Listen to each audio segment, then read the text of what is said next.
16장. 그들은 하나님의 궤를 가져다가 다윗이 따로 쳐놓은 장막 한가운데 두고 하나님께 번제와 화목제를 드려 예배했다. 두 가지 제물을 바치고 예배를 마친 다윗은 하나님의 이름으로 백성을 축복하고 남녀할 것 없이 그곳에 모인 모든 사람에게 빵 한 덩이와 구운 고기 한 점과 건포도 과자 하나씩을 돌렸다. 또한 다윗은 레인에게 하나님의 궤 앞에서 예배를 인도하는 일을 맡겨 이스라엘의 하나님께 중보하고 감사하며 찬양하게 했다.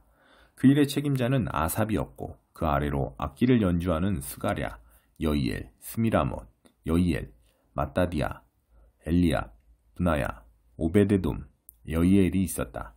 아삽은 타악기를 맡았다. 제사장 브나야와 아하시엘은 매일 정해진 시간에 하나님의 언약궤 앞에서 나팔을 불었다. 그날 다윗은 하나님께 드리는 찬양 예배를 처음 시작하면서 아삽과 그의 동료가 예배를 인도하게 했다.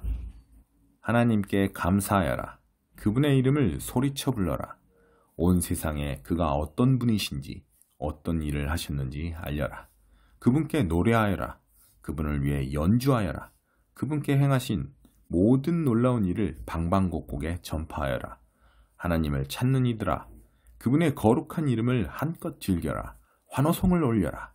하나님과 그분의 능력을 배우고 밤낮으로 그분의 임재를 구하여라. 그분께서 행하신 놀라운 일, 그분 입에서 나온 기적과 심판을 기억하여라. 그분의 종 이스라엘의 자손아, 그분께서 가장 아끼시는 야곱의 자녀들아, 그분은 하나님, 곧 우리 하나님이시다. 그분의 심판과 판결은 어디든 미친다. 그분께서는 약속하신 바를 지키신다. 명령하신 그 언약, 아브라함과 맺으신 그 언약, 이삭에게 맹세하신 그 언약을 수천 대까지 지키신다. 그 언약을 야곱에게 대문짝만하게 적어주셨다. 이스라엘과 이 영원한 언약을 맺으셨다. 내가 너희에게 가나안 땅을 주노라. 유산으로 주노라. 별 볼 일 없는 너희, 한 줌 나그네에 불과한 너희에게. 그들은 이곳저곳을 방황했고 이 나라 저 나라로 옮겨 다녔다. 그러나 그분께서는 누구도 그들을 괴롭히지 못하게 하셨고 그들 편이 되어 폭군들에 맞서주셨다. 감히 내가 기름 부은 이들을 건드리지 마라. 내 예언자들에게 손대지 마라. 만민들아, 만물들아, 하나님께 노래하여라. 그분의 구원 소식을 날마다 전파하여라. 이방 민족들 가운데 그분의 영광을 선포하여라. 그분께서 행하신 놀라운 일들을 모든 종족과 종교 가운데 널리 알려라. 하나님께서 위대하시니 찬양받으시기에 합당하시니 어떤 신이 그분 영광에 이를 수 있으랴. 세상 신들 다 헛것이요 헛소리일 뿐이나 하나님은 우주를 지은 분이시다. 영광과 위엄이 그분에게서 흘러나오고 능력과 기쁨이 그분 계신 곳에 가득하다. 만방의 민족들아, 하나님께 환호성을 올려라.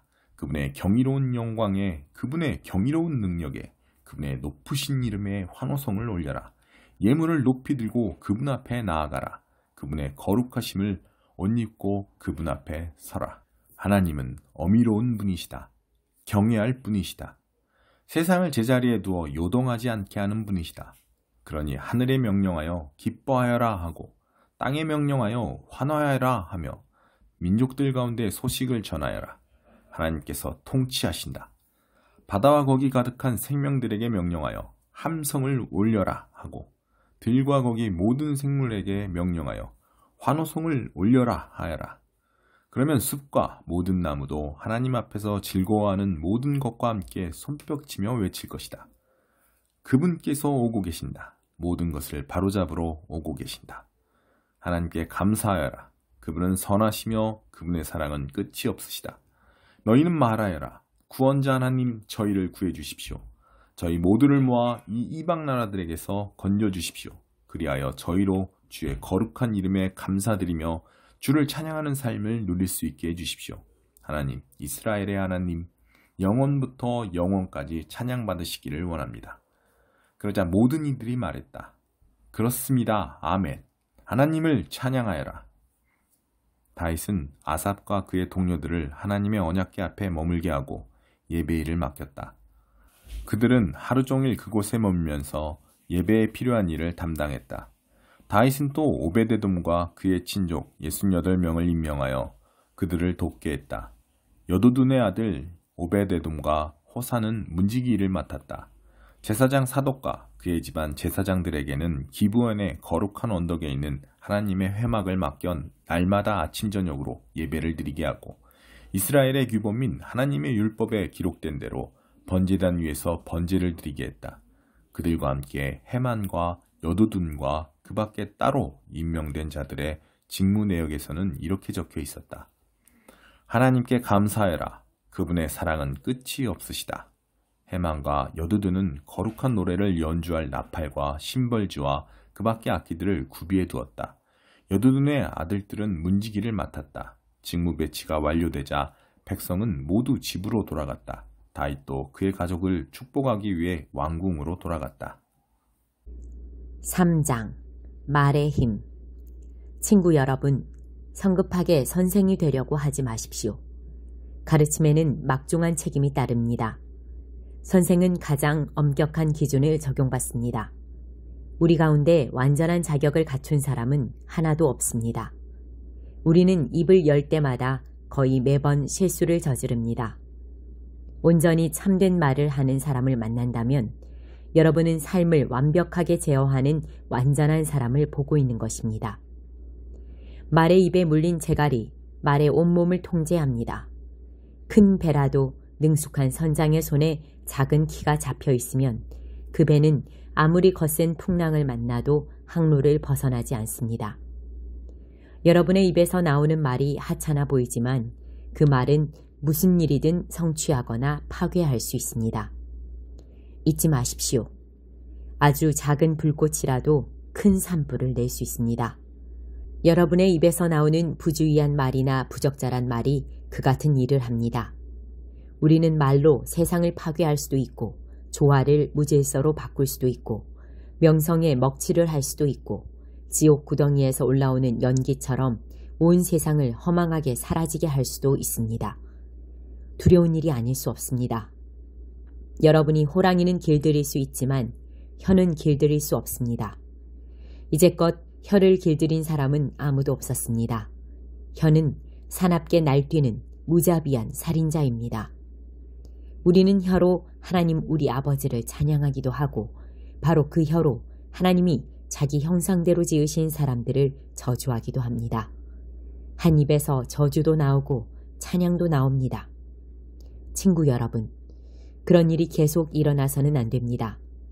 샘이 하루는 단물을 내고 다음 날은 쓴물을 낼 수 있겠습니까? 사과나무가 딸기를 낼 수 있습니까? 딸기 덩굴이 사과를 낼 수 있습니까? 더러운 진흙구덩이에서 맑고 시원한 물 한 잔을 얻을 수 있겠습니까? 참된 지혜. 지혜롭다는 평가를 듣고 싶습니까? 지혜롭다는 평판을 쌓고 싶습니까? 여기 여러분이 할 일이 있습니다. 제대로 살고 지혜롭게 살고 겸손하게 사십시오. 중요한 것은 여러분의 말하는 방식이 아니라 사는 방식입니다. 야비한 야심은 지혜가 아닙니다. 스스로 지혜롭다고 뽐내는 것도 지혜가 아닙니다. 지혜롭게 보이려고 진실을 왜곡해 말하는 것도 지혜가 아닙니다. 그것은 지혜와는 한참 거리가 멉니다. 그것은 짐승같이 약삭빠르고 악마같이 교활한 속임수일 뿐입니다.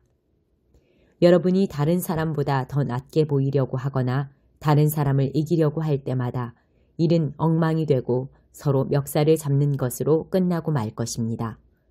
참된 지혜, 하나님의 지혜는 거룩한 삶에서 시작됩니다. 참된 지혜의 특징은 다른 사람들과 평화롭게 지내는 것입니다. 참된 지혜는 온유하고 이치에 맞으며 자비와 축복이 넘칩니다. 하루는 뜨겁고 다음 날은 차갑고 하지 않습니다. 겉과 속이 다르지 않습니다. 여러분이 서로 평화롭게 지내고 품위와 예의를 갖춰 서로를 대하려고 노력한다면 여러분은 하나님과 바른 관계를 맺고 사는 건강하고 튼튼한 공동체를 세우고 그 열매 또한 맛보게 될 것입니다. 오바댜 1장. 하나님께서 에돔을 심판하시다. 오바댜가 전하는 메시지.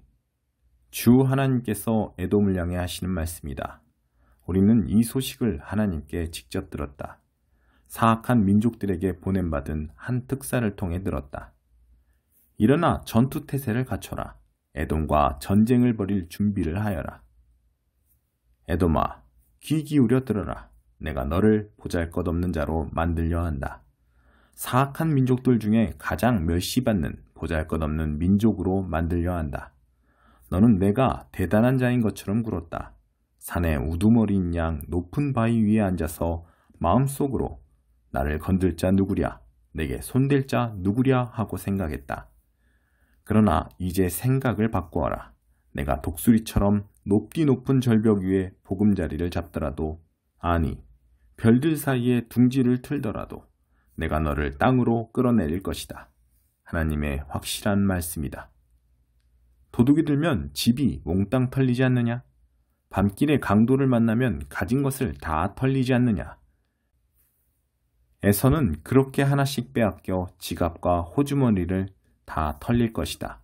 너의 옛 파트너들이 너를 궁지로 몰고 너의 옛 친구들이 너를 대놓고 속여 먹을 것이다. 너의 옛 친구들이 내 등에 칼을 꽂을 것이다. 너의 세상이 무너지리라. 주먹이 어디서 날아오는지도 모를 것이다. 그러니 놀라지 마라. 이는 하나님의 확실한 말씀이다.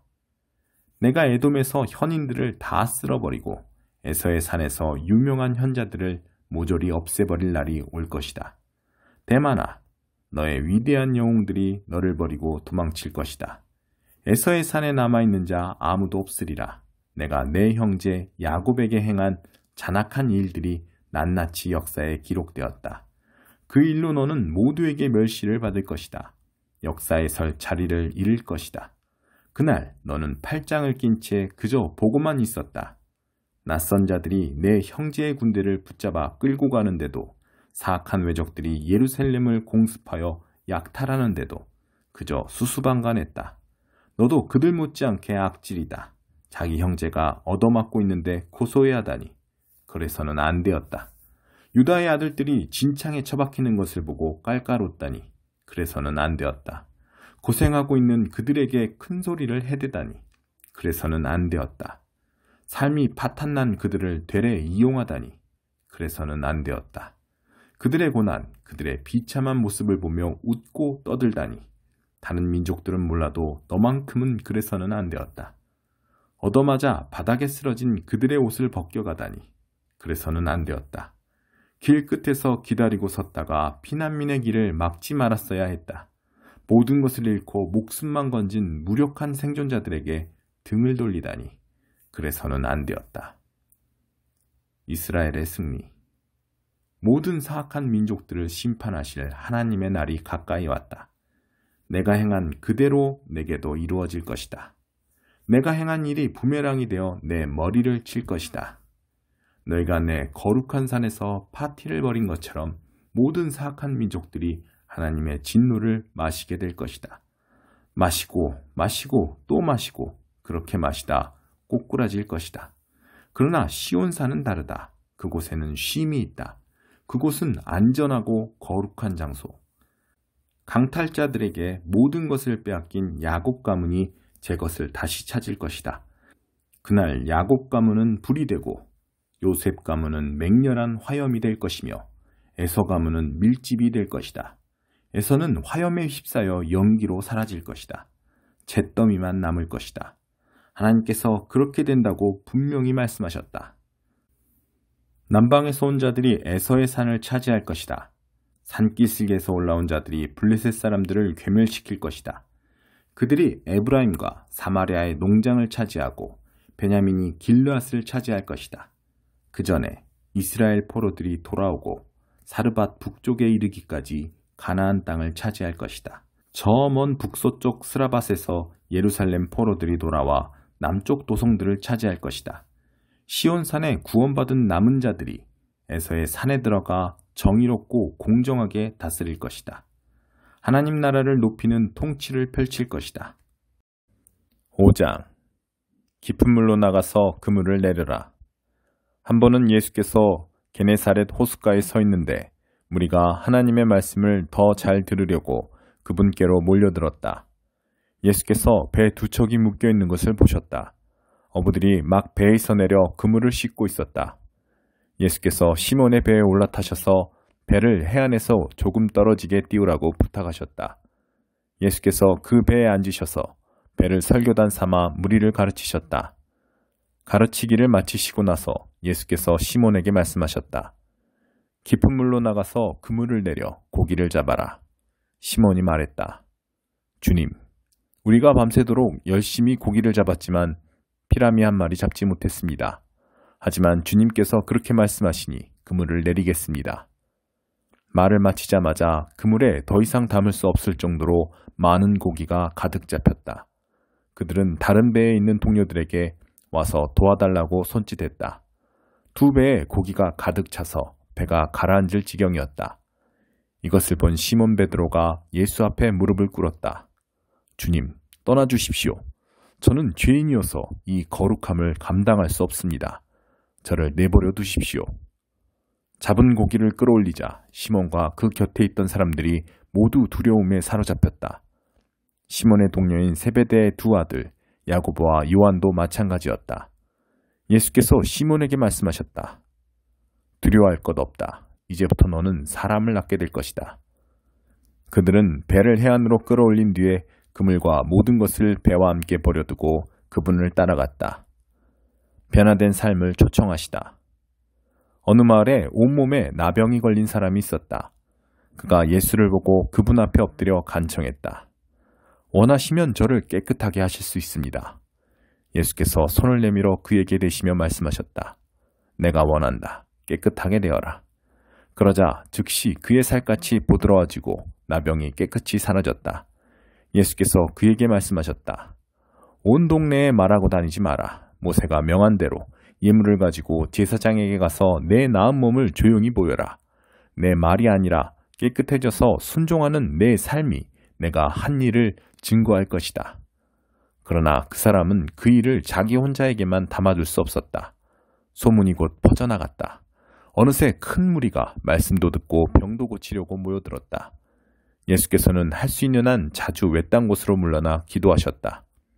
하루는 예수께서 가르치시는데 바리새인과 종교교사들이 둘러앉아 있었다. 그들은 갈릴리와 유대의 모든 마을과 멀리 예루살렘에서 온 사람들이었다. 하나님의 치유 능력이 예수께 임했다. 사람들이 중풍병자 한 사람을 들것에 실어서 데려왔다. 그들은 집 안으로 들어가 예수 앞에 그를 데려다 놓을 방법을 찾고 있었다. 무리 때문에 길을 찾을 수 없자 그들은 지붕으로 올라가 기왓장을 뜯어내고 무리 가운데 계신 예수 바로 앞에 그 사람을 달아내렸다. 그들의 담대한 믿음에 감동하신 예수께서 말씀하셨다. 친구여, 내가 내 죄를 용서한다. 그러자 종교학자와 바리새인들이 웅성대기 시작했다. 저 사람은 자기를 누구라고 생각하는 것인가? 저것은 신성모독이다. 오직 하나님만이 죄를 용서하실 수 있다. 예수께서 그들의 생각을 정확히 하시고 말씀하셨다.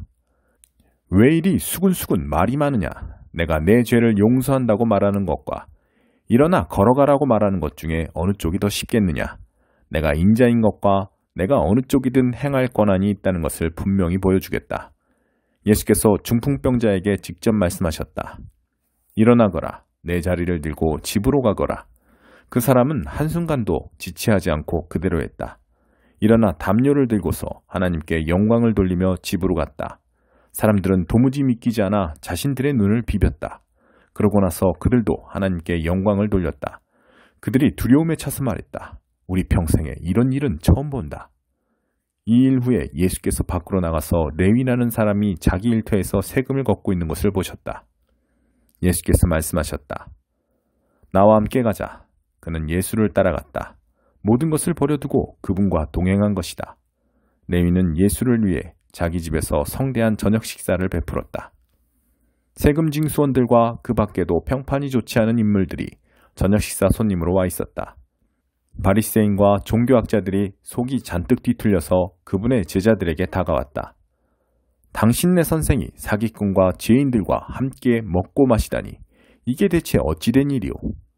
예수께서 그 말을 들으시고 분명하게 말씀하셨다. 의사가 필요한 사람이 누구냐? 건강한 사람이냐? 병든 사람이냐? 내가 여기 있는 것은 영향력 있는 사람이 아니라 소외된 사람을 초청하려는 것이다. 변화된 삶, 곧 안과 밖이 모두 변화된 삶으로 그들을 초청하려는 것이다. 그들이 예수께 물었다. 요한의 제자들은 금식하고 기도하는 것으로 잘 알려져 있습니다. 바리새인들도 그렇습니다. 그런데 당신은 잔치에서 보내는 시간이 대부분인 것 같은데 어찌된 일입니까? 예수께서 말씀하셨다. 즐거운 결혼식 중에는 빵과 포도주를 아끼지 않고 실컷 먹는다. 나중에 허리띠를 졸라맬 일이 있을지 모르지만 지금은 아니다. 신랑 신부와 함께 있는 동안에는 즐겁게 보내는 법이다. 금식은 신랑이 가고 없을 때 시작해도 된다. 정겨운 축하의 모닥불에 찬물을 끼얹는 사람은 없다. 하나님 나라가 임한다는 것은 바로 이런 것이다. 멀쩡한 스카프를 잘라서 낡은 작업복에 대고 깁는 사람은 없다. 서로 어울리는 천을 찾게 마련이다. 낡고 금이 간 병에는 포도주를 담지 않는 법이다. 새로 담근 포도주는 단단하고 깨끗한 병에 담는다. 그리고 잘 묵은 고급 포도주를 맛본 사람은 덜 묵은 포도주를 찾지 않는다.